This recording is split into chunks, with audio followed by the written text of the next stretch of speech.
आज हम जानने वाले हैं समाज सुधार हेतु राजा राम मोहन राय के प्रयास।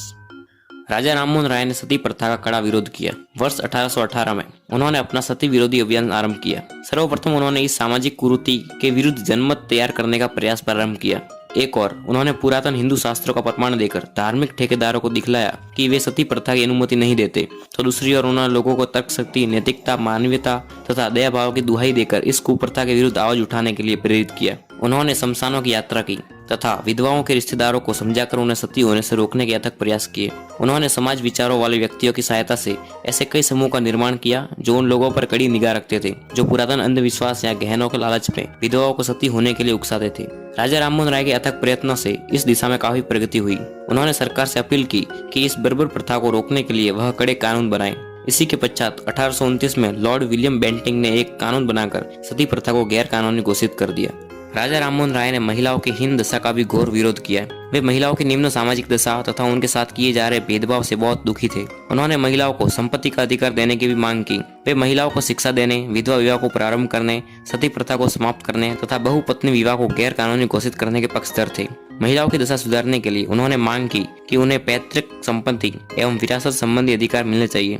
राजा राममोहन राय ने अपने देशवासियों तक आधुनिक शिक्षा के लाभों का प्रचार प्रसार करने के लिए बहुत कुछ किया। उन्होंने 1817 में हिंदू कॉलेज की स्थापना में डेविड हेयर की सहायता की तथा उसके द्वारा प्रस्तुत की गई विभिन्न शिक्षा संबंधी योजनाओं का समर्थन किया। उन्होंने अपने खर्चे पर 1817 में कलकत्ता में अंग्रेजी स्कूल खोला जिसमें फ्रांस के प्रसिद्ध दार्शनिकों दांते, रूसो एवं वोल्टेयर के दर्शन की शिक्षा दी जाती थी। 1825 में उन्होंने वेदांत कॉलेज की स्थापना की जिसमें भारतीय विद्या और पाश्चात्य भौतिक विज्ञान एवं सामाजिक विज्ञान की शिक्षा दी जाती थी। बांग्ला भाषा को समृद्ध बनाने हेतु उन्होंने बांग्ला व्याकरण तथा बांग्ला पद्यों की रचना की।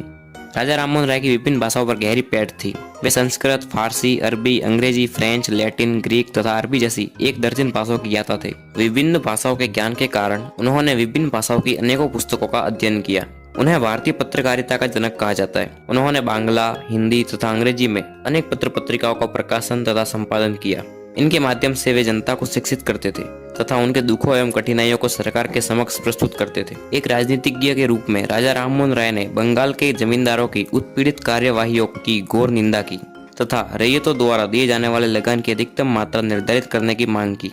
उन्होंने कर मुक्त भूमि पर सरकार द्वारा पुनः कर लगाने के प्रयासों का विरोध किया। उन्होंने निर्यात की जाने वाली भारतीय वस्तुओं पर प्रशुल्क घटाने की मांग की तथा ईस्ट इंडिया कंपनी के व्यापारिक विशेषाधिकारों को समाप्त करने हेतु सरकार को ज्ञापन दिया।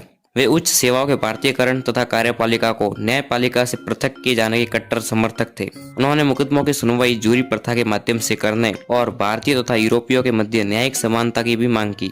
राजा राममोहन राय का राजनीतिक दृष्टिकोण अंतर्राष्ट्रीय था। वे अंतर्राष्ट्रीयता और विभिन्न राष्ट्रों के पारस्परिक सहयोग में दृढ़ विश्वास रखते थे। वे अंतर्राष्ट्रीय स्वतंत्रता, समानता एवं न्याय के हिमायती थे। इससे स्पष्ट होता है कि उन्हें तत्कालीन अंतर्राष्ट्रीय परिस्थितियों की गहरी समझ थी। उन्होंने स्पेन, अमेरिका तथा नेपल्स के स्वतंत्रता अभियानों का समर्थन किया। जब वे इंग्लैंड में रह रहे थे तब उन्होंने आयरलैंड के जमींदारों द्वारा वहां के किसानों पर किए जा रहे अत्याचारों की निंदा की तथा घोषणा की कि इस संबंध में इंग्लैंड की संसद में जो सुधार विधेयक लाया गया है, यदि वह गिर गया तो वे इंग्लैंड छोड़कर चले जाएंगे।